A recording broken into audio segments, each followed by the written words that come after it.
ورا قلوب العارفین بنور معرفتہ واثبت فؤاد انبیائہ و اولیائہ بقصص الانبیاء والمرسلین واکمل ایمان المسلمین والمؤمنین بولایت علی امیر المؤمنین علیہ السلام۔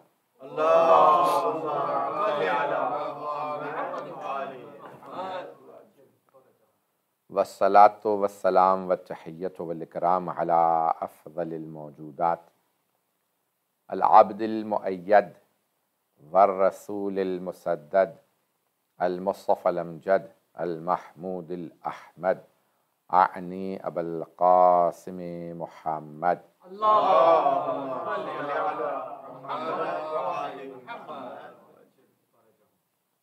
وعلى روحه ونفسه وصحره ووصيه سید الاتقیاء والاصفیاء مولا الموالی امام المتقین علی بن ابی طالب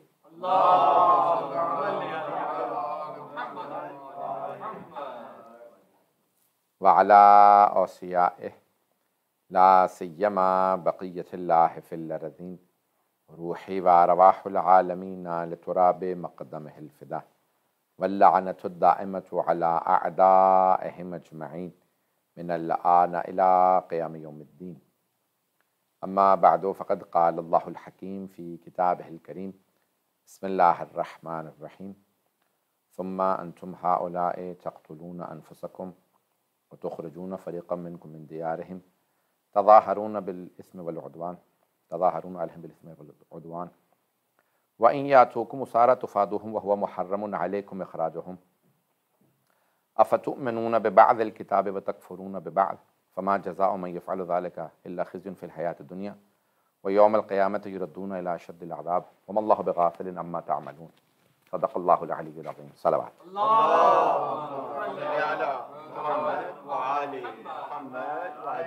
تکبیر، اللہ اکبر، نعرہ رسالت یا رسول اللہ، نعرہ حیدری محمد وآل محمد بآواز بلند صلوات۔ سورہ فاتحہ کی درخواست ہے سید تفضل حسین رضوی، سید فضل حسین رضوی، سید علا حسین، سید ضمیر حسین رضوی، سید طالب رضوی، سید خورشید رضوی اینڈ آل دا مرحومین اس خانوادے کے جنہوں نے آج مجلس اسپانسر کی، ان کے حاضرین کے تمام مرحومین، تمام شہداء اور تمام المؤمنین مرحومین کے لیے فاتحہ جن کی قبروں پہ کوئی فاتحہ پڑھنے والا نہیں۔ الفاتحہ۔ بسم اللہ الرحمن الرحیم۔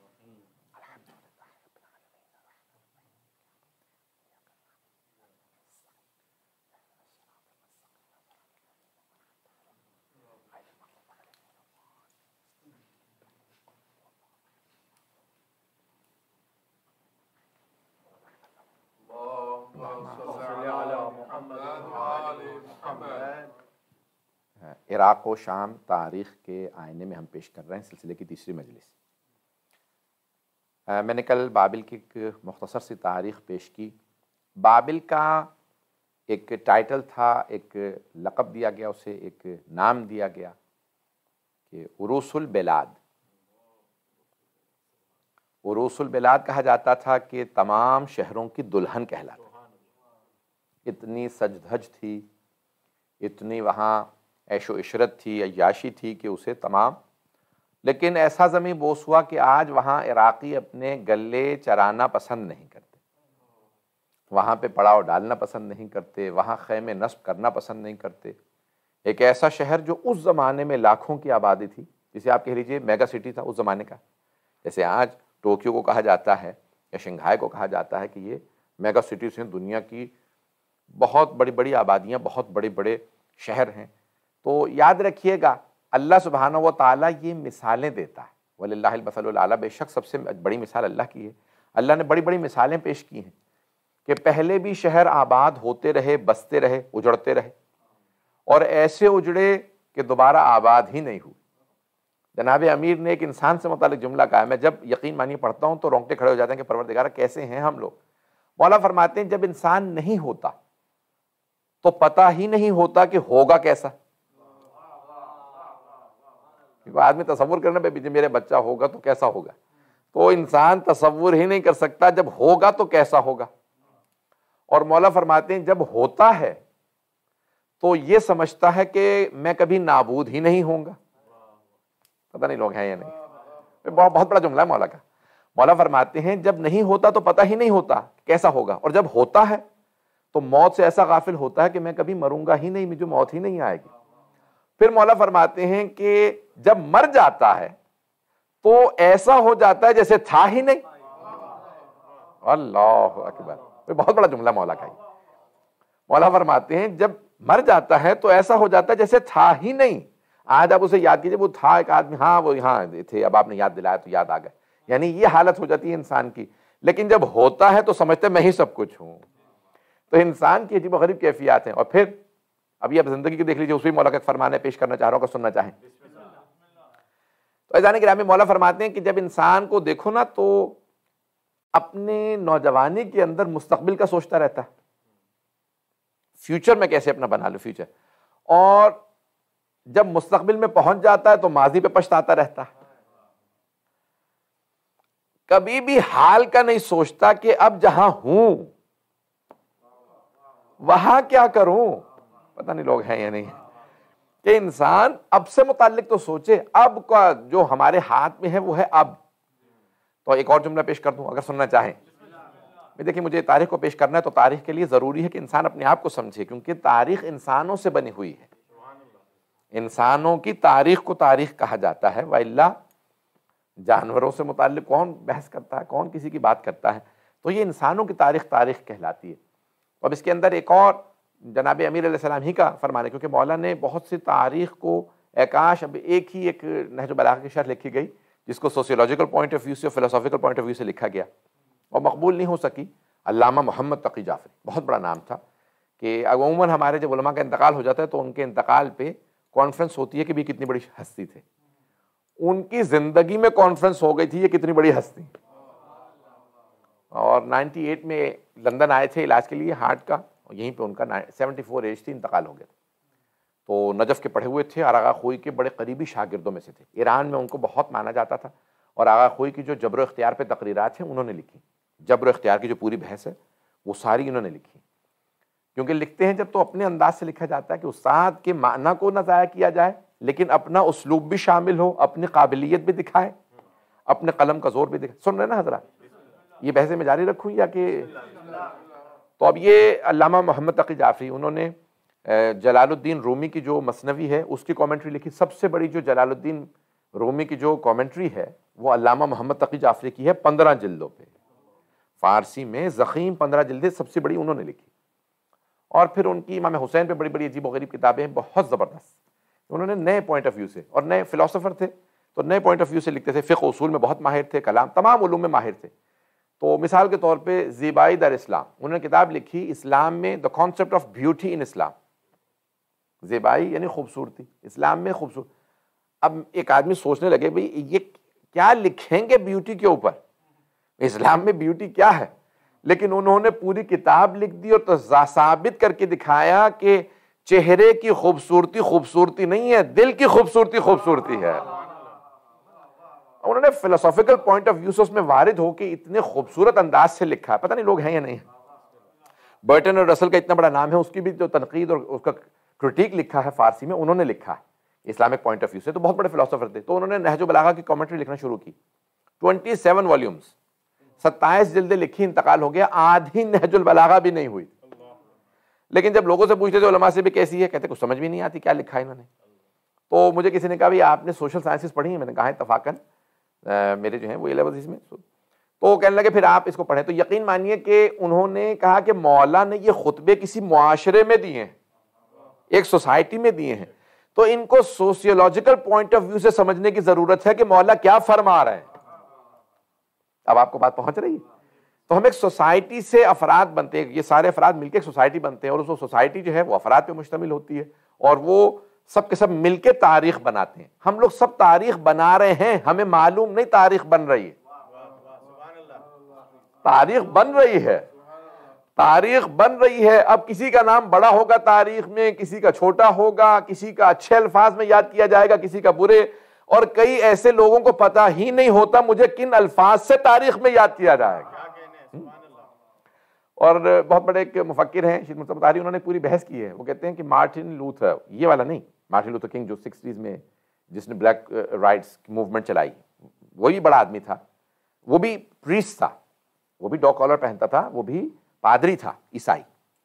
مارٹن لوتھر جو 400 سال پہلے جس نے پروٹیسٹنٹ جو فرقہ بنایا، جس نے کیتھولک سے توڑ کے پروٹیسٹنٹ فرقہ بنایا، عیسائیوں کو ڈیوائیڈ کر دیا. بات پہنچ رہی ہے نا کہ سارے کے سارے بھئی فرقے تو بعد میں ہی بنتے ہیں نا، عموماً تو ایک کرسچینٹی ہوتی ہے، پھر کرتے کرتے کرتے 72 کہے 172 فرقے بھی ہو جاتے ہیں. کہ ابھی میں کتاب کے آج کل ٹرانسلیشن کر رہا ہوں، وہ بھی اللہ کرے مکمل ہو جائے بہت زیادہ. تو آغا سید حسن خمینی کی کتاب ہے، آیت اللہ خمینی کے پوتے، تو انہوں نے فرقے اسلامی پہ 3 جلدیں کتاب لکھی ہے پوری، کہ کتنے اسلام میں مسلمانوں کے کتنے فرقے تھے، سارے شیعہ سنی سب کے فرقے لکھے ہیں.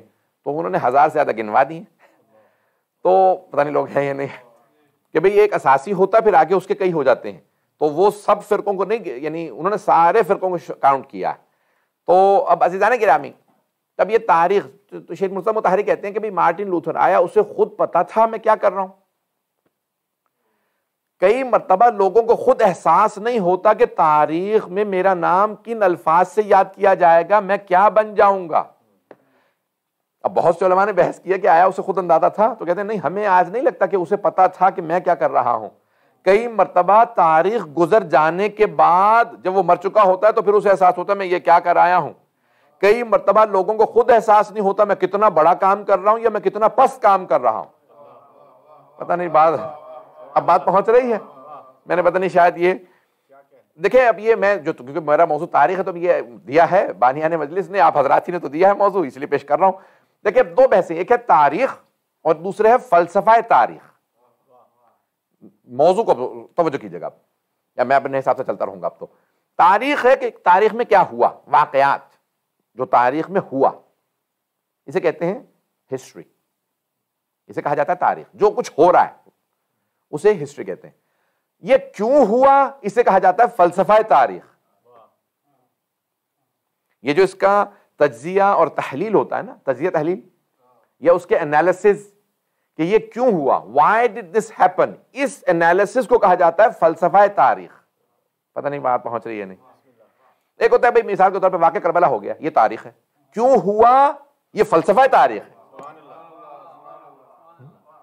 مثال کے طور پہ امام حسن مجتبیٰ نے صلح کر لی، یہ تاریخ ہے. کیوں کی، یہ فلسفہ تاریخ ہے. امام رضا علیہ السلام نے ولی عہدی قبول کر لی، یہ تاریخ ہے. کیوں قبول کی، یہ فلسفہ تاریخ ہے. اب بات پہنچ رہی ہے. عزیزان گرامی، بڑے بڑے علماء کہتے ہیں کہ تاریخ بیان کر دینا یہ بہت بڑا کمال نہیں، البتہ کمال ہے کہ ایکوریٹ تاریخ بیان کی جائے. کیونکہ آج کل تو ایسے بھی آ گئے ہیں کہ جو تاریخ کو ویسا لکھ دیتے ہیں کہ جیسا حکمران سننا چاہتے ہیں، جیسے اتھارٹیز سننا چاہتی ہیں، یا جیسے قلم خرید لیے جاتے ہیں. بکاؤ قلم ہمیشہ رہے ہیں اور رہیں گے جب تک یہ انسانیت چلے گی. یہ ظہور کے بعد حالات بدل جائیں تو بدل جائیں، اس سے پہلے حالات نہیں بدلیں گے. ملک میں عدل و انصاف کا دورہ تھا. کسی نے لکھا ملک میں عدل و انصاف دور دور تک نہیں تھا. پتہ نہیں لوگ پہنچ رہے نہیں پہنچ رہے. اب ایک مورخ حکمران کا خریدا ہوا ہے، وہ لکھے گا جو حکمران کہے گا، دوسرا وہ لکھے گا جو ہو رہا ہے. تو عزیزان گرامی، ایک ہے تاریخ اور ایک ہے فلسفہ تاریخ.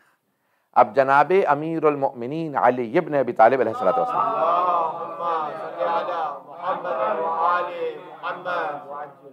تو اب میں یعنی پوری تاریخ تو عراق کی نہیں بیان کی جا سکتی، وہ تو کئی جلدیں کئی انسائکلوپیڈیا لکھے جائیں گے. تو عراق پرانی ترین تہذیبوں میں سے ہے. عزیزان گرامی، ابھی اگر آپ پورا اٹھا کے دیکھیں تو عراق صرف بابل نہیں، کئی تہذیبیں رہی ہیں وہاں، اور بڑے بڑے قبائل رہے ہیں. ابھی تک قبیلے موجود ہیں اور ابھی تک وہاں تہذیبیں موجود ہیں.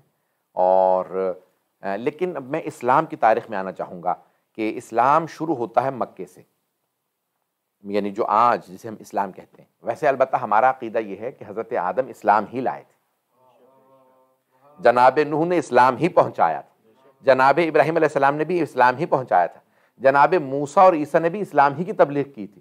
ان کی امتیں ان کے بعد منحرف ہوئیں. اور انہوں نے اسلام سے انحراف کر کے یہودیت بنا لی، مسیحیت، عیسائیت بنا لی. پتہ نہیں لوگ ہیں یا نہیں ہے. رسول خدا بھی اسلام ہی لے کے آئے تھے، رسول خدا بھی اسلام ہی لے کے آئے تھے. اب مسلمانوں نے اپنے آپ کو الگ الگ کرنا شروع کر دیا.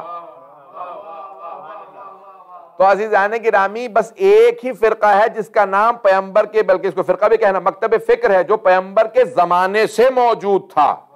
پتہ نہیں لوگ ہیں، جو قرآن میں بھی موجود ہے اور احادیث نبوی میں بھی موجود ہے. باقی سب فرقے ہیں. مذہب دین اسلام تھا، مذہب صرف شیعہ تھا، کیونکہ قرآن میں بھی لفظ شیعہ آیا، پیغمبر کی احادیث میں بھی. ذمہ داری سے کہہ رہا ہوں، شیعہ سنی دونوں کتابیں اٹھا کے دیکھ لیجئے. ابن عساکر نے بھی لکھا، ہمارے علماء نے بھی، کہ پیغمبر نے فرمایا علی و شیعتہ ہم الفائزون.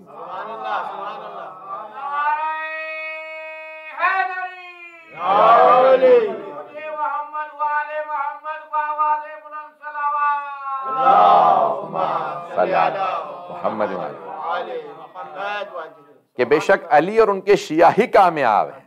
یہ جو قرآن نے جگہ جگہ پہ کہا فائزون، بے شک کہ قد افلح المؤمنون، بے شک کہ مومن فلاح پانے والے ہیں، بے شک کامیاب ہونے والے مومن ہیں. تو کامیاب کون ہونے والا؟ پیغمبر فرما گئے علی اور ان کے شیعہ ہی کامیاب، علی اور ان کے شیعہ ہی کامیاب ہیں. تو اب دیکھنا یہ ہے کہ جناب امیر جب دنیا سے جا رہے تھے تو کیا فرما رہے تھے؟ تو آپ وہاں پہ بھی فرما رہے تھے فزت ورب الکعبہ.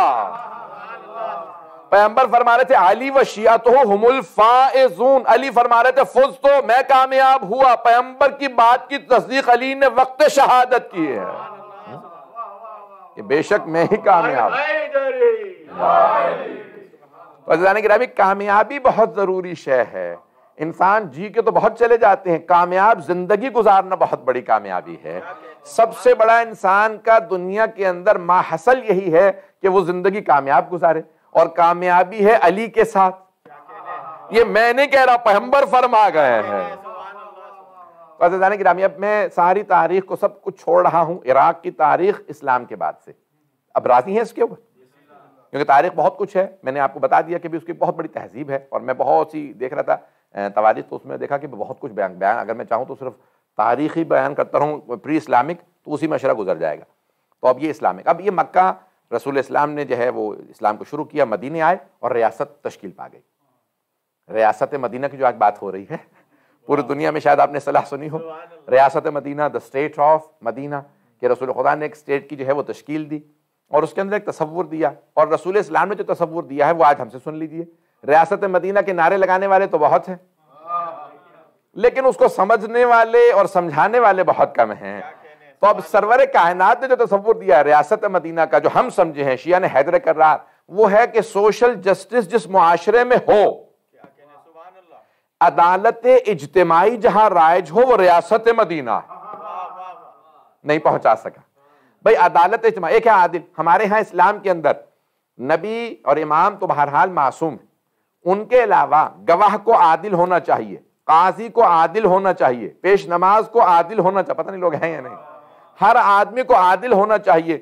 اسلام آیا ہے عدالت اجتماعی کے لیے، یعنی سوشل جسٹس کے لیے، سوسائٹی میں سب عادل ہوں. جب سب عادل ہوں گے، یہ بھی عادل، وہ بھی عادل، وہ بھی عادل، وہ بھی وہ، یہ سب کے سب عادل ہوں گے تو مجھے کسی سے خطرہ نہیں ہوگا.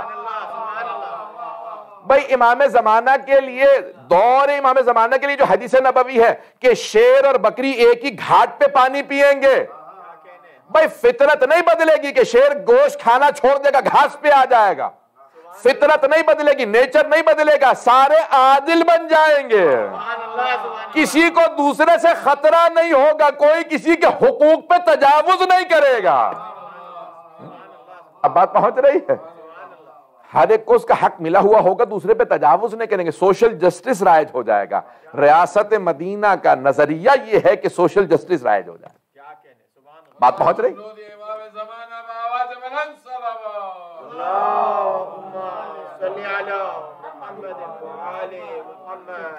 غور فرمایا حضرات نے؟ تو اب رسول اسلام نے عدالت اجتماعی کو رائج کر دیا تھا، سوشل جسٹس. اب اس کی ایک سادہ سی مثال دے کے آگے بڑھوں گا، کیونکہ مجھے پیش کرنا ہے عراق کا اور شام کا. تو مجھے صرف کہ تصور آپ نے دیا، ریاست قائم کر لی اور پورے حجاز پہ اور یمن میں حکومت قائم ہو گئی. اس وقت جو سب سے بڑی حکومتیں تھیں دو تھیں، ایران اور روم. یہ بڑی طاقتیں تھیں. اس زمانے کی سپر پاور ایران تھا، لیکن وہ کسرا کا، وہاں قیصر تھا روم میں، یہاں کسرا. دونوں نے پیغمبر کی دعوت کو رد کر دیا تھا، مسلمان نہیں ہوئے تھے. پتہ نہیں لوگ ہیں یا نہیں، وہ مسلمان نہیں ہوئے تھے. اس زمانے کا ایران اور ہے، آج کا ایران اور ہے.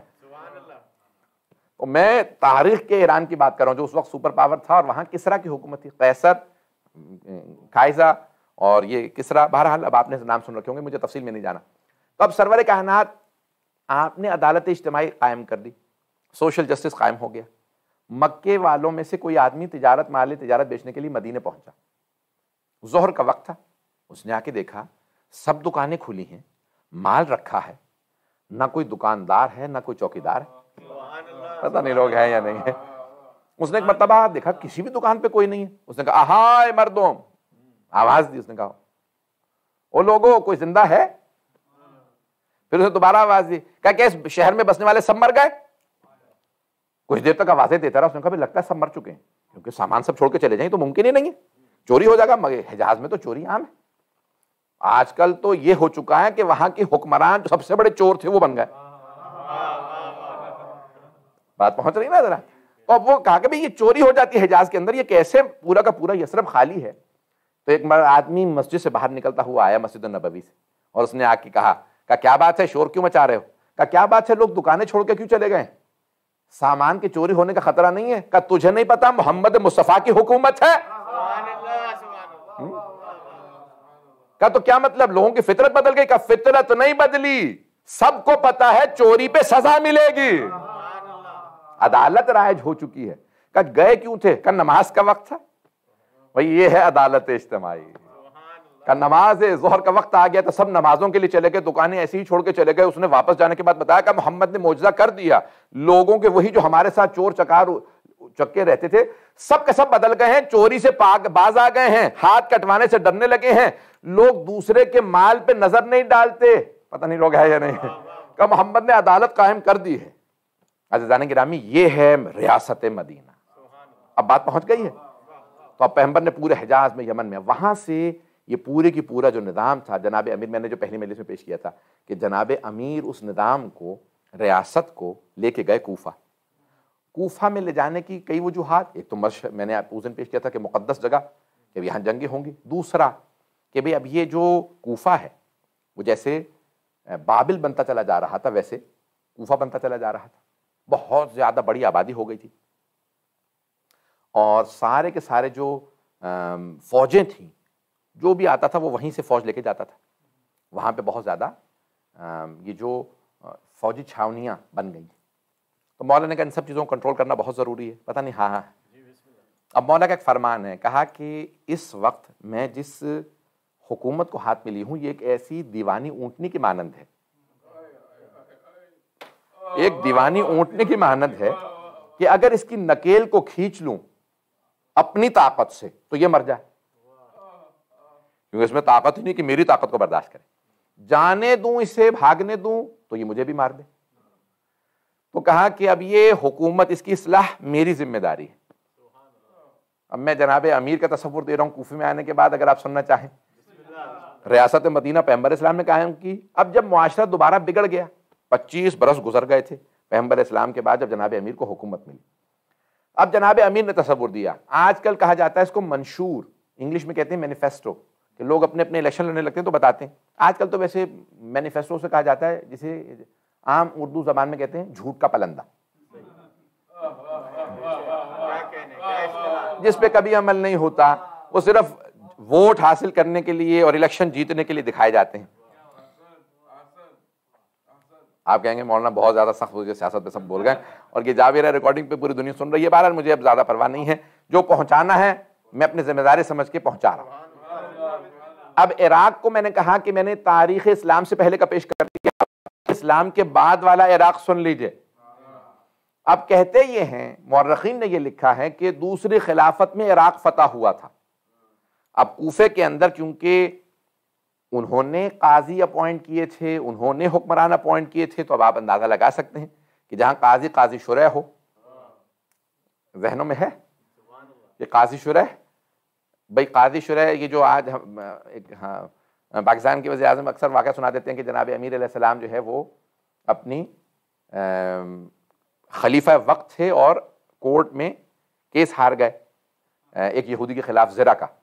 سن رکھا ہے نا آپ نے, وزیر اعظم صاحب بار بار سناتے رہتے ہیں, وہ ہر 2-3 مہینے بعد وہ واقعہ سنا دیتے ہیں حضرت علیہ السلام کا. وہ قاضی شرح کی عدالت تھی, پتہ نہیں لوگ ہیں نہیں, وہ قاضی شرح کی عدالت تھی جس نے مولا علی علیہ السلام کے خلاف فیصلہ دے دیا تھا. پھر مولا نے اس کو بعد میں اصلاح کیا. مولا نے کہا اس لیے نہیں ہٹا رہا کہ تو نے میرے خلاف فیصلہ دیا تو لوگ کہیں گے علی نے اس لیے ہٹا دیا کہ علی کے خلاف فیصلہ دیا تھا. کہا ہٹاؤں گا نہیں, لیکن تجھے فیصلہ ہی کرنا نہیں آتا. پتہ نہیں لوگ ہیں یا نہیں. جب مولا کے خلاف فیصلہ دیا تھا مولا نے نہیں روکا. مولا نے کہا کہ ٹھیک ہے آہستہ آہستہ سب کچھ توبیخ کی جائے گی. پھر جناب بہرحال تفصیل میں نہیں جاتا, یہ وہی ہے کہ جس نے پھر بعد میں امام حسین کے خلاف فتویٰ دیا. اب بات پہنچ گئی. تو یہ سارے کے سارے ان کے اپوائنٹڈ تھے. پھر وہاں قاضی بنے, گورنرز لگائے گئے. زیاد گورنر لگا, وہاں پہ شام فتح ہوا, وہاں پہ بنو امیہ کے اور لوگ گورنر بنا دیا. میں نام پتہ نہیں لیں مناسب نہیں ہوتا کہ مطلب, تو میں آگے کے بڑھ رہا ہوں جب ہوتے سے پہنچ گئی تاریخ. اب دیکھیں جناب امیر, یہ اب مولا کا دور آیا. مولا نے کیپٹل تبدیل کیا. جب کوفے آ گئے تو اب مولا نے وہاں پہ منشور دیا ہے مدینے میں اور کوفے کے اندر. اب وہ سن لیجئے. مولا نے فرمایا کہ پچھلے حکومتوں کے دوران امبیزلمنٹ ہوئی ہے, تاکہ الفاظ پہنچ جائیں. لوگوں نے دھوکے کیے ہیں, حکومت سے کھایا. اور یاد رکھو اگر کسی نے بھی بیت المال سے کچھ بھی کھایا ہے تو میں واپس لوں گا. اب کہتے تو سب تھے, مولا نے پریکٹیکلی کر کے دکھایا. اور مولا نے ایک اور جملہ کہا کہ اگر تم میں سے کسی کے باپ نے بیت المال کے پیسوں سے تمہاری ماں کا مہر ادا کیا, حق مہر دے دیا, تو میں وہ بھی واپس لے لوں گا. اب آپ کے خیال میں برداشت ہو رہا تھا لوگوں سے؟ وہاں سے لوگ باہر نکلے, ایک نے دوسرے سے پوچھا یہ جو علی نے کہا ہے تمہارے خیال میں کریں گے؟ یعنی یہ سیاسی تقریر ہے, ہوگا کچھ نہیں. دوسرے نے کہا نہیں یہ علی ہیں, ڈر یہ لگ رہا ہے یہ سب کچھ کریں گے. جب تک مولا کی تقریر تھی, میں نے تو پوری سنائی نہیں ہے, نہج البلاغہ پورا خطبہ ہے, ذرا جا کے دیکھیے گا مولا نے کس طرح سے جب خلافت کے بعد خطبہ دیا. اور آپ نے کہا کہ بھئی جب سب کے سب بیعت کے لیے آ گئے, مولا کے قدموں پہ باقاعدہ لوگوں کے پاؤں آ رہے تھے, پورا جم غفیر تھا, یا علی بیعت لے لیجیے بیعت لے. مولا نے کہا مسجد میں جاؤ. اور اس وقت کا آپ کے ذہنوں میں ہے کہ جب جناب عبداللہ ابن عباس نے آ کے جناب امیر سے کہا یا علی آپ اپنا جوتا گانٹ رہے ہیں, مولا خود اپنے جوتے کو سی رہے تھے. جوتا چمڑے کا ہوتا تھا, گائے کی کھال کا یا اونٹ کی کھال کا, تو وہ ادھڑ گیا تو مولا اس کو سی رہے تھے. اب مولا اب یہاں بیٹھے جوتا اپنا جو ہے وہ سی رہے ہیں, گانٹ رہے ہیں. وہاں پورا کے پورا مصر اور پورا حجاز, یمن, عراق سب مسجد میں جمع ہو گیا, جگہ نہیں ہے, سب بیعت کے لیے آئے ہیں. تو آپ نے اپنا وہی جوتا دکھایا, کہ ابن عباس, اے عباس کے بیٹے, اپنے چچا کا نام لیا, بیٹے کا نہیں. پتہ نہیں لوگ آئے نہیں, کچھ لوگ تو پہنچ گئے ہیں. یہ انداز ہے جناب امیر کا, کہ ابن عباس, اے عباس کے بیٹے, میرے اس جوتے کی قیمت کیا ہوگی؟ تو انہوں نے ایک مرتبہ جوتے کو دیکھا, پھر کہا کہ مولا معاف کر دیجئے, جوتا آپ کا اس لیے نہیں کہہ رہا, میں جسارت نہیں کرنا چاہتا کیونکہ یہ آپ کا جوتا ہے, لیکن مولا اتنا آپ نے جگہ جگہ سے سی رکھا ہے, بازار میں جائیں کوئی نہیں خریدے گا. اس کی ایک کوڑی کی بھی اس وقت قیمت نہیں ہے, بالکل کچھ قیمت نہیں ہے اس کی, یہ ختم ہو چکا ہے جوتا. مولا نے کہا کہ میری نگاہوں میں, میری نہیں میرے سارے بیٹوں کی نگاہوں میں, پھر مولا فرماتے ہیں میرے بیٹوں کی نہیں میرے سارے شیعوں کی نگاہوں میں, او شیعوں دیکھو جناب امیر نے آپ سب کو اپنے بیٹوں کی صف میں کھڑا کر دیا.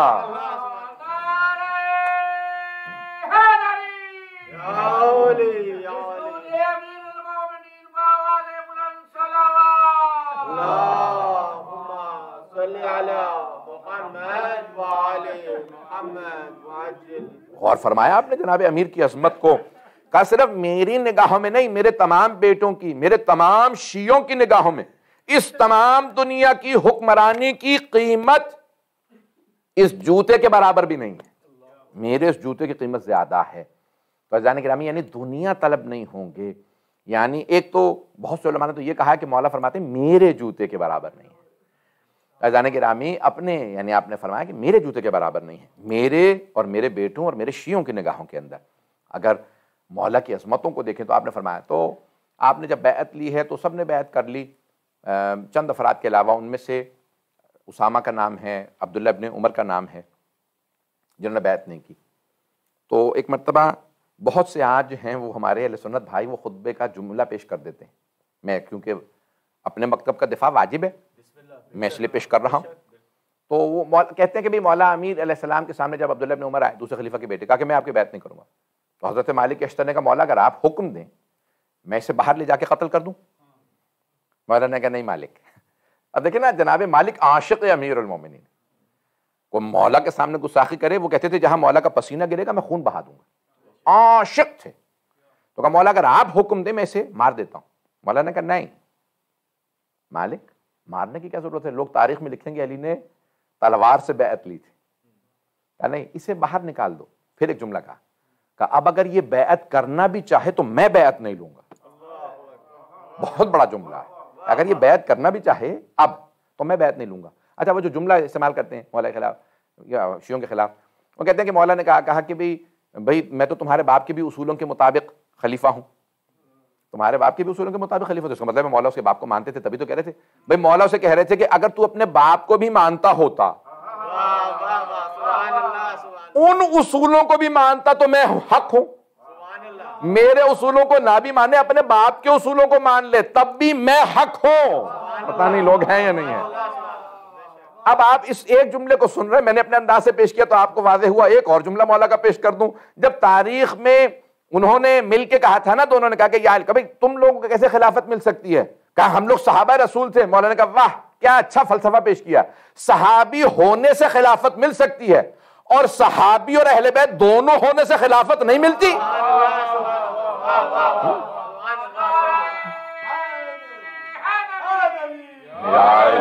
اب بات واضح ہوئی. کیا کہنے سبحان اللہ. تاریخ کے دونوں جملوں کو ساتھ رکھ کے دیکھیے تب اندازہ ہوگا مولا کیا فرما رہے ہیں. مولا نے کہا بھئی یہ صحبت سے صحابی ہونے سے خلافت مل جاتی ہے لیکن صحابی اور اہل بیت دونوں ہونے سے خلافت نہیں ملتی. یہ عجیب و غریب فلسفہ پیش کیا آپ حضرات نے. فیضان گرامی اب یہ عراق اور یہ پورا کا پورا، اب صرف عراقی کو پیش کروں گا آج اور کل میں انشاءاللہ. اہل بیت اور اسلام کے بعد اب یہ جب فتح ہو گیا وہاں پہ چھاونیاں بننے لگیں، وہاں تجارت اور جنگیں لڑائیاں فسادات شروع ہو گئے. اب مولا نے کیپٹل اپنا منتقل کیا. اب مولا نے منشور دیا کہ بھئی میں جو بیت المال کی امبیزلمنٹ ہوئی ہے، خیانتیں ہوئی ہیں، وہ میں کریکٹ کروں گا. پھر اگر کسی کی بھی گردن پہ کوئی حد ہے یا کوئی حق ہے وہ ادا کرنا ہوگا.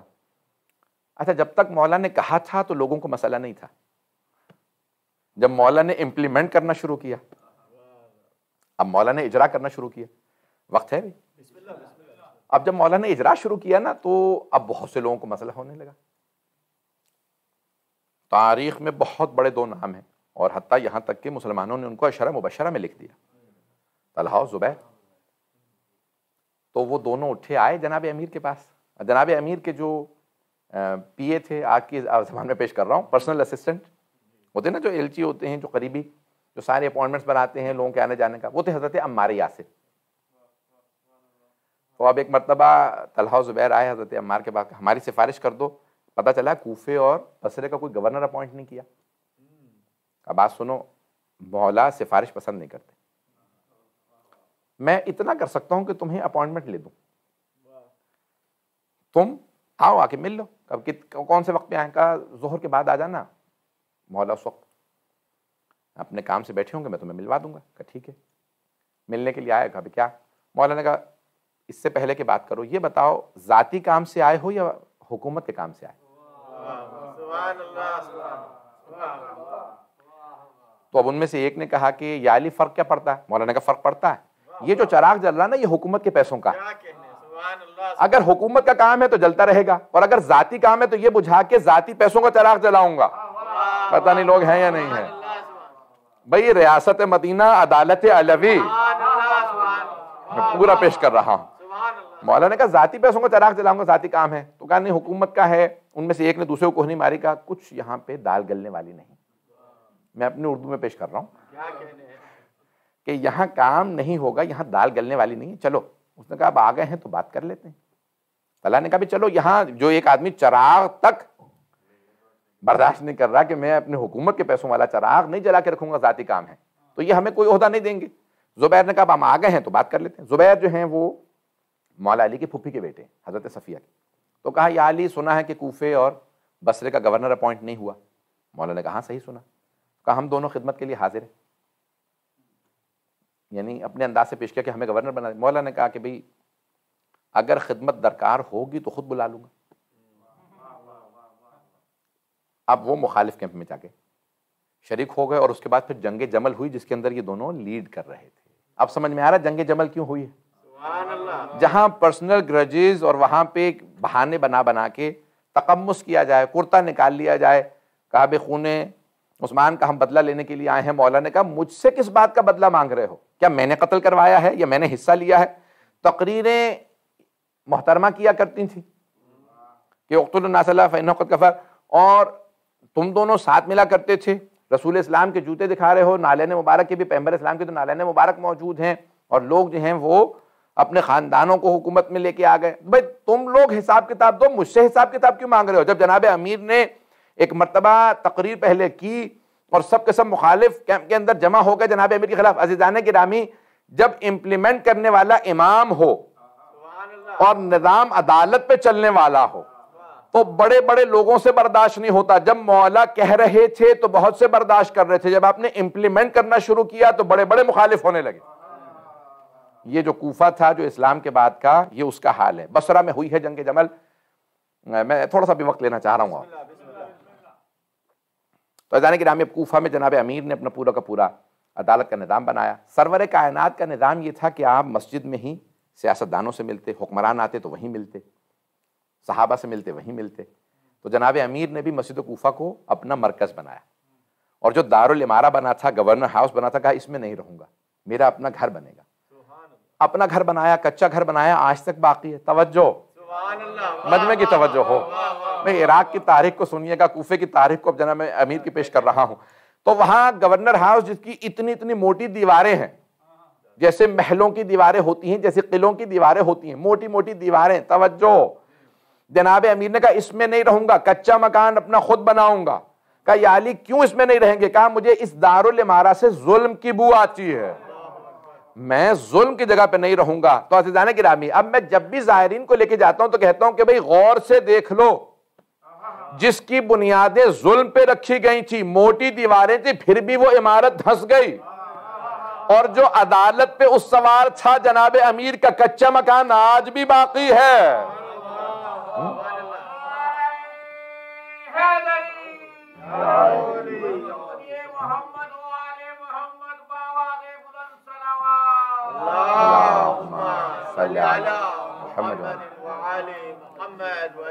بات توجہ ہے؟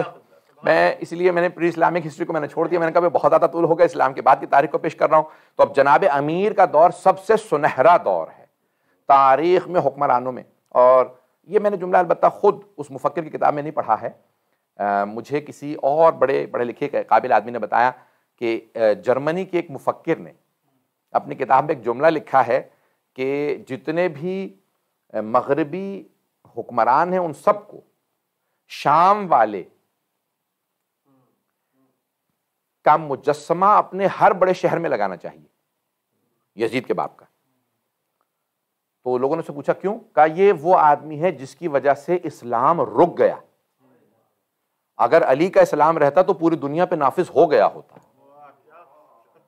وہ کہتا ہے کہ اگر یہ نہ آیا ہوتا تو اسلام نہ رکتا، علی والا اسلام پوری دنیا پہ قائم ہو چکا ہوتا۔ ہم نہ بھی چاہتے تو لوگ کہتے وہی اسلام یہاں لاؤ۔ پتہ نہیں لوگ ہے یا نہیں ہے، پتہ نہیں بات پہنچی یا نہیں پہنچی۔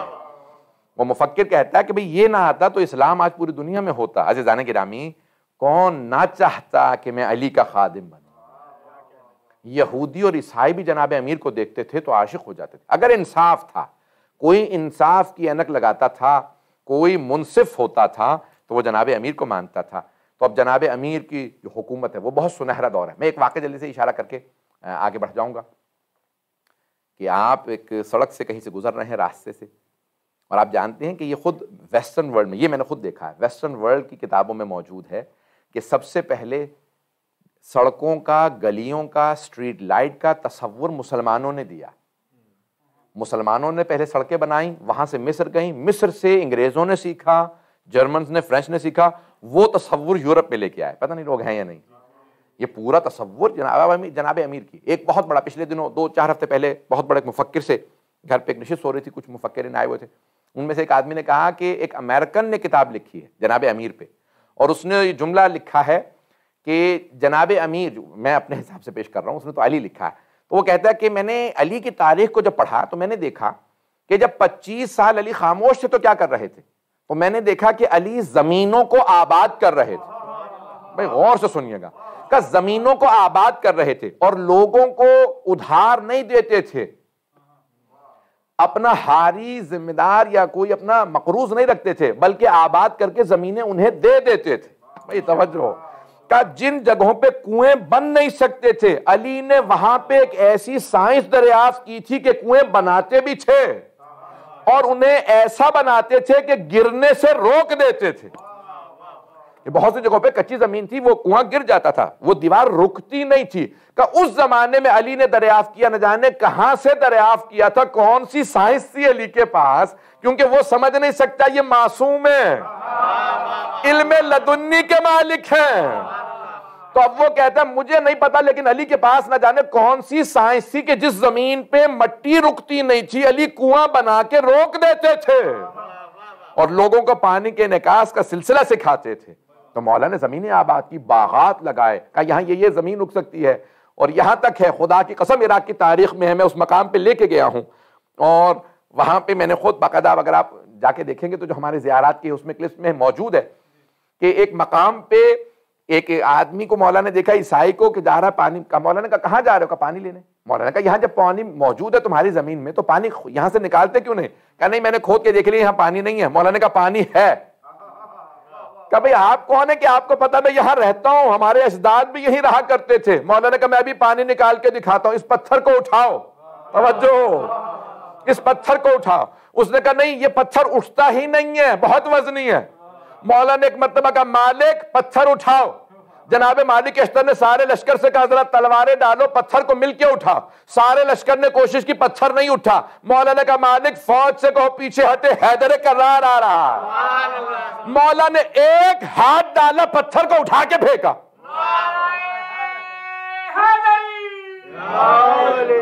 جیسے ہی اس چٹان کو، پتھر کو، بہت بڑے پتھر کو اٹھا کے پھینکا، اس عیسائی نے دیکھا وہاں پانی ہے. ایک مرتبہ قدموں میں گر گیا، کہا میں ایمان لاتا ہوں کہ آپ آخری نبی کے وصی برحق ہیں. مولا نے مسکرا کے کہا کیسے پتا میں وصی برحق ہوں؟ کہ ہمارے بزرگوں نے بتایا تھا کہ انبیاء بتا کے گئے ہیں یہ پتھر کوئی ایسا آدمی اٹھائے گا جو آخری نبی کا وصی ہوگا، وہی ایمان ہوگا، وہی کل ایمان ہوگا.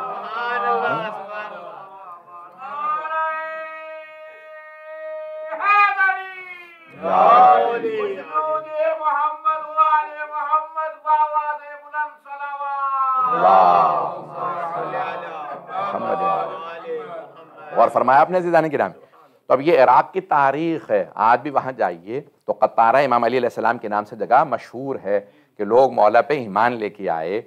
اور آج بھی ایسی جگہیں ہیں کہ آپ جب جائیں گے تو آپ کو احساس ہوگا کہ وہاں کے پانی میں شفا ہے، کیونکہ علی کے نام کا پانی ہے. اور بہت سے لوگ کہنے لگے بھئی بہت سے لوگ پانی پیتے نہیں ہوتا. تو عزیزان گرامی ہر چیز کے اوپر ایمان ہونا شرط ہے، یقین ہونا شرط ہے. جب انسان شک کی نیت سے اصلی دوا بھی کھا لے کہ میں ٹھیک نہیں ہوں گا تو ٹھیک نہیں ہوتا. اور اگر آپ دوا بالکل جعلی ہو اور آپ یقین کے ساتھ کھا لیں کہ مجھے شفا مل جائے گی تو آپ کو اس جعلی دوا سے بھی شفا مل جائے گی. پتہ نہیں لوگ ہیں یا نہیں. اسی لیے کہتے ہیں کہ self belief is the most important thing, کہ اگر آپ کے اندر خود سیلف بلیف ہو کہ نہیں ایسا ہو جائے گا، میں ایسا کر سکتا ہوں، ایسا ہو سکتا ہے. تو عزیزان گرامی یہ ایمان بہت اہم ہے. تاریخ اگر آپ اٹھا کے دیکھیں تو جناب امیر کا بہترین دور اور بے انتہا معجزات. بس میں ایک اور واقعہ اور اس کے بعد تمام کر دوں گا.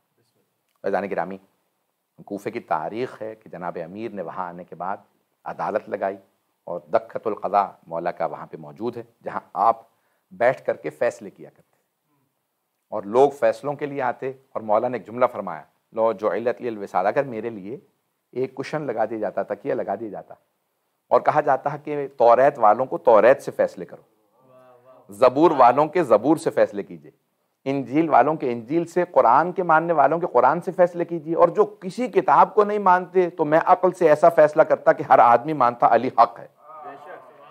کہا لیکن مجھے جنگوں میں گھسیٹا گیا، مجھے موقع نہیں دیا گیا. تو مولا کے اگر آپ دیکھیں تو پورا نظام کوفہ بہت اہم. جناب نوح کی پوری تاریخ میں اس کو نہیں پیش کر سکا کیونکہ میں نے پری اسلامک تاریخ کو اب ترک کر دیا کہ میں ایک ایک انبیاء کا پیش کرنا چاہ رہا تھا پہلے.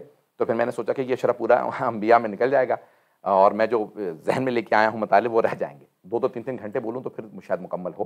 تو اب جناب نوح کی پوری تاریخ ہے، وہ وہیں مسجد کوفہ میں رہتے تھے، وہیں پہ انہوں نے کشتی بنائی.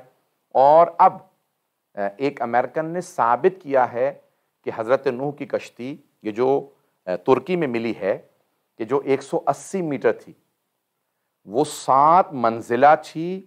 اور جیسے آج تصور کیا جاتا ہے کہ کشتی رہی ہوگی، ایک کشتی میں کیسے سارے کے سارے جانوروں کے مثنیٰ کہ سب کے سب جوڑے چلے جائیں، کیسے ممکن ہے؟ تو وہ کہتا ہے کہ نہیں، جناب نوح نے عام کشتی بنائی ہی نہیں تھی، یہ جو اتنے برسوں میں بنی تھی وہ واقعاً آرٹ تھی، بہت بڑی ایک پانی کا جہاز تھا، جیسے آج ہوتا ہے کہ جو پورے شہروں کے برابر ہوتا ہے. اور عجیب و غریب ہے نا جناب نوح کی تاریخ. بس اسی پہ تمام کر دیتا ہوں، جناب امیر کا انشاءاللہ کل مکمل کروں گا. تو اب علماء کہتے ہیں کہ دیکھیں کتنا فرق ہے جانوروں اور انسانوں میں. غور سے سنیے گا، ٹی وی پہ جہاں جہاں آواز جا رہی ہے سب اسے غور سے سنیں. جناب دیکھیں جانوروں اور انسانوں میں کتنا فرق ہے. جناب نوح نے سارے جانوروں سے بس ایک مرتبہ کہا تھا بھئی فلاں تاریخ کو یہ کشتی چلے گی، اور اللہ نے حکم دے دیا ہے کہ تمام مخلوقات کا ایک ایک جوڑا مجھے لے جانا، تو خود فیصلہ کر لو کون کون سا جوڑا چلے گا. توجہ، بس ایک مرتبہ بتایا تھا، سارے جانور آ گئے تھے، نہیں پہنچا سکا. بس جانوروں سے ایک مرتبہ جناب نوح نے فرمایا، بس ایک مرتبہ کہا تھا، ایک مرتبہ کہ آ جانا، سب آ گئے تھے. انسانوں سے 950 سال تبلیغ کی تھی، بار بار کہتے رہے آ جاؤ آ جاؤ، کوئی نہیں آیا. اپنا بھی ایک بیٹا چلا گیا. بھئی انسان وہ انسان ہے جو انبیاء کی بات ایک مرتبہ میں مان لے، نہیں تو پھر جانوروں سے بدتر ہے جو ایک مرتبہ میں آ گئے تھے.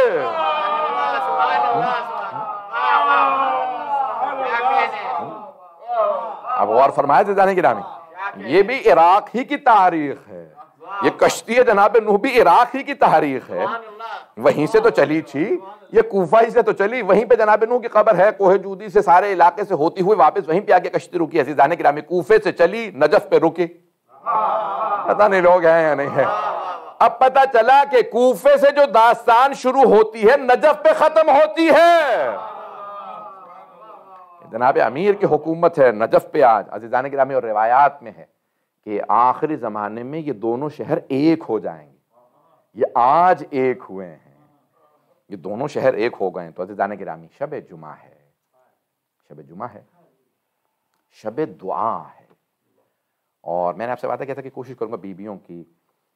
تو آج اس سے پہلے کہ جناب لیلہ کے چند جملے مصائب کے پیش کروں، ذرا چند جملے جناب اکبر سے متعلق سن لیجئے گا. اس سے پہلے کہ میں مصائب پہ آؤں 2 جملے سن لیجئے کہ بڑے بڑے علماء نے یہ تحریر کیا ہے، اور میں اسے پیش کر رہا ہوں مقتل شیخ الرئیس شیخ عباس کرمانی کے مقتل سے، شاہکار آفرینش، ان کے مقتل سے پیش کر رہا ہوں. اور بہت سی کتابوں میں نے دیکھا ہے، وہاں سے اس وقت حوالہ اس وقت جو ذہن میں ہے میں نے پیش کر دی کہ حضرت سید الشہداء کے کچھ زائرین ایک دیہات سے، ایک گاؤں سے، ایک بستی سے جا رہے تھے. پرانا دور تھا، سفر بڑا مشکل تھا، جہاز تو تھے نہیں، نہ ٹرینیں تھیں، نہ ریل وغیرہ گاڑی، نہ بسیں. تو لوگوں کا سفر بڑا مشکل تھا کربلا کا. جب یہ جانے لگے تو ایک چاوش تھا، اس کا نام تھا عباس. تو اس نے ان سارے زائرین سے کہا کہ آپ لوگ کہاں جا رہے ہیں؟ کہا ہم لوگ کربلا کی زیارت کے لیے جا رہے ہیں. کہا اگر ہو سکے تو مجھے بھی لے چلے. کہا پیسے ہیں تمہارے پاس؟ تو اس نے کہا اتنے پیسے ہیں. بہت کم پیسے تھے. کہا خرچہ تمہارے پاس نہیں، ہم تمہیں خرچہ دے دیں گے سارے زائرین مل کے، بس ایک کام کیا کرنا، ہمیں حرم میں مصائب سنا دیا کرنا. اللہ اکبر. یعنی لوگوں کے پاس مصائب پڑھنے والے بھی نہیں تھے. کہا تم صرف مصائب پڑھ دیا کرنا. اس نے کہا ٹھیک ہے، مصائب میں پڑھ دیا کروں گا. کہا جہاں جہاں مصائب کی مناسبت آئے آپ مناسبت کے حساب سے مصائب پڑھ دیجیے گا، خرچہ ہم لوگ کر لیں گے. ان سب نے خرچہ کیا کہ اس کو ساتھ لے چلو. جیسے ہی کربلا پہنچے، جس رات شب جمعہ تھی، شب جمعہ میں جیسے حرم گئے، اب مصائب کی ضرورت ہی نہیں تھی. پہلی مرتبہ کربلا گئے تھے، بس حرم کو دیکھا سب تڑپ تڑپ کے رونے لگے، چیخے مارنے لگے. ارے بچپنے سے جو مصائب سنتے آ رہے ہیں وہ یہ حرم امام حسین ہے. سب پہنچے، رونے لگے، تڑپ رہے ہیں. جب زری پہ گئے نا، سب رو رہے تھے، تو ایک مرتبہ اس چاوش نے سوال کیا کہ بھی آپ لوگ مجھے خرچہ دے کے لائے ہیں، بتائیے میں کس کے مصائب پڑھوں؟ جیسے اس نے سوال کیا نا کس کے مصائب پڑھوں، تو اب وہ رو رہے تھے، حالت غیر تھی۔ انہوں نے ایک مرتبہ کہا جس کے چاہو مصائب پڑھ دو، جس کے چاہے مصائب پڑھ دو۔ تو ایک مرتبہ سوچنے لگا، کہا ٹھیک ہے پھر میں حضرت علی اکبر علیہ السلام کے مصائب پڑھ دیتا ہوں۔ اس نے حضرت علی اکبر کے مصائب پڑھنا شروع کیے۔ جیسے ہی مصائب پڑھنے لگا تو وہ تمام زائرین کہتے ہیں محسوس یہ ہو رہا تھا جیسے ذریعہ مقدس سے رونے کی آواز آ رہی، جیسے کربلا کی ساری زمین سے رونے کی آوازیں آ رہی، جیسے حرم کی دیواروں سے رونے کی آواز آ رہی، جیسے حرم کے گنبد سے رونے کی آواز آ رہی۔ کہا گریہ عجیب و غریب گریہ تھا، رقت عجیب رقت کا، سب تڑپ تڑپ کے رو رہے تھے۔ تو مصائب تمام ہوئے۔ غریب لوگ تھے، اس زمانے میں کوئی زیادہ اہتمام بھی نہیں تھا، کسی مسافر خانے میں چلے گئے، مسافر خانے کے والے سے کہا کہ بھی ہمیں رات رہنے کی جگہ دے دو، جیسے یہ امام بارگاہ ہے ایسے کو ہال تھا، وہ اس امام بارگاہ کے اس بڑے ہال میں سو گئے، سب زمین پہ محمدی بستر بچھائے، چادریں بچھائیں، سو گئے۔ سب نے رات خواب ایک ہی خواب دیکھا۔ کیا خواب دیکھا؟ کہ ایک آدمی آ کے خواب میں کہتا ہے بیدار ہو جاؤ، تم سے مولا حسین ملنے آئے ہیں، مولا حسین تمہارے ملنے کے لیے آئے ہیں۔ اب سب خواب میں اٹھے اور خواب ہی کے اندر دیکھتے ہیں کہ ہم اٹھے اور ہم نے کہا مولا آپ نے کیوں زحمت کی؟ مولا آپ جیسا مظلوم امام ہم جیسے گناہگاروں سے ملنے آیا، مولا آپ نے کیوں زحمت کی؟ تو اب وہ سارے زائرین ایک ہی جملہ کہتے ہیں، شیخ الرئیس کہتے ہیں کہ ان سب نے ایک ہی جملہ کہا کہ مولا حسین نے ہم سب کو دیکھا، کہا 3 وجہ سے ملنے آیا ہوں، کہا جو بھی میری زیارت کے لیے آتا ہے میں اس سے ملنے ضرور جاتا ہوں۔ امام کتنے کریم امام ہیں، اتنے کریم امام ہے، کہا جو میری زیارت کے لیے آتا ہے میں اس سے ملنے ضرور جاتا ہوں۔ کہا دوسری وجہ یہ ہے کہ تم لوگ جس امام بارگاہ سے آئے ہو نا، جس بستی سے، وہاں ایک امام بارگاہ حسینیہ ہے، ایک امام بارگاہ ہے، وہاں میرا ایک خادم ہے جو میرے عزاداروں کے جوتے سیدھے کر کے رکھتا ہے، اب جب واپس جانا تو میرے اس خادم کو میرا سلام کہہ دینا، اس میرے خادم سے کہنا کہ مولا حسین نے تجھے سلام کہا ہے، کہنا کہ مجھے تجھ سے بڑی محبت ہے، تم میرے عزاداروں کے جوتے سیدھے کر کے رکھتا ہے۔ کہا مولا تیسری وجہ کیا ہے؟ جیسے مولا نے کہا تیسری وجہ یہ ہے، اور مولا خود رونے لگے، صابر امام مظلوم امام خود رونے لگے، زار و قطار رونے لگے۔ انہوں نے بار بار پوچھا، پھر مولا نے ایک مرتبہ کہا کہ تیسری وجہ یہ ہے کہ اگر میرا حرم ہو اور شب جمعہ ہو تو کبھی علی اکبر کے مصائب نہ پڑھنا، علی اکبر کے مصائب نہ پڑھنا۔ کہ مولا لیکن ہمیں بڑے بڑے بزرگ علماء نے بتایا ہے، ہم نے خود کتابوں میں پڑھا ہے کہ آپ کو سب سے زیادہ محبت حضرت علی اکبر علیہ السلام سے تھی۔ مولا پھر ہم شب جمعہ میں حضرت علی اکبر علیہ السلام کے مصائب کیوں نہ پڑھیں آپ کے حرم میں؟ تو مولا نے رو کے کہا کیونکہ شب جمعہ میں میری ماں میری زیارت کے لیے آتی ہے اور سب علی اکبر کے مصائب برداشت کر لیتے ہیں، لیکن میری ماں سے علی اکبر کے مصائب برداشت نہیں ہوتے۔ اجرکم اللہ۔ بس بھئی میں 2 جملے جناب لیلہ کے پڑھنا چاہتا ہوں، اگر برداشت کر پائیں گے پڑھوں میں، سنیں گے میں 2 جملے جناب لیلہ کے۔ بس بھئی جب یہ قافلہ کربلا سے کوفے گیا، کوفے سے شام جا رہا تھا، دمشق کے لیے حلب کے مقام پہ رکا، سارے سر نیزوں پہ بلند تھے۔ ایک بوڑھی عیسائی خاتون جناب اکبر کو سر کو دیکھنے لگی، دیکھتی چلی جا رہی تھی کہ ایک مرتبہ جناب لیلہ نے کہا کیا بات ہے، کیوں دیکھ رہی ہو سر کو؟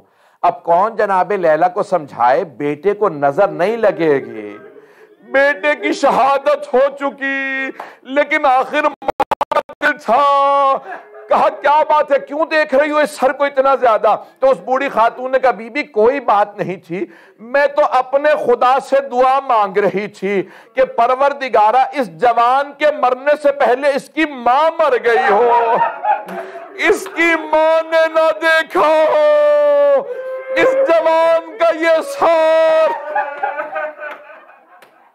اجرکم اللہ، اجرکم اللہ. کون ہے جناب لیلا جنہوں نے اتنا صبر کیا؟ بس میں آخری جملوں کی زحمت دے رہا ہوں کہ شب جمعہ ہے جناب لیلا کے 2 جملے سن لیجئے. جب معالی السبتین جلد نمبر 2 میں شیخ محمد مہدی مازندرانی نے جملہ لکھا ہے کہ جب بیویاں رہا ہو کے مدینے واپس چلی گئیں نا تو 4 بیویاں 1 سال میں انتقال کر گئیں. ان میں سے پہلی جناب رباب تھی 4 مہینے میں انتقال کر گئیں. دوسری جناب لیلا جو 6 مہینے بعد انتقال کر گئیں. جانتے ہیں جناب لیلا کون ہے؟ کہ جب بھی کوئی مدینے آتا روضہ رسول کی زیارت کے لیے تو سوال ضرور کرتا تھا یہ کس بی بی کے رونے کی آواز آ رہی ہے؟ تو مدینے والے کہتے یہ لیلا ہے، انہیں علی اکبر کا بڑا صدمہ ہے. جناب لیلا رو رو کے کہتی واہ علی اکبر، ہائے علی اکبر، میرا آپ کے بغیر گزارا نہیں، علی اکبر میں جی نہیں سکتی، میں آپ کے بغیر زندہ نہیں رہ سکتی. الا لعنت اللہ علی القوم الظالمین وسيعلم الذين ظلموا أي منقلب ينقلبون.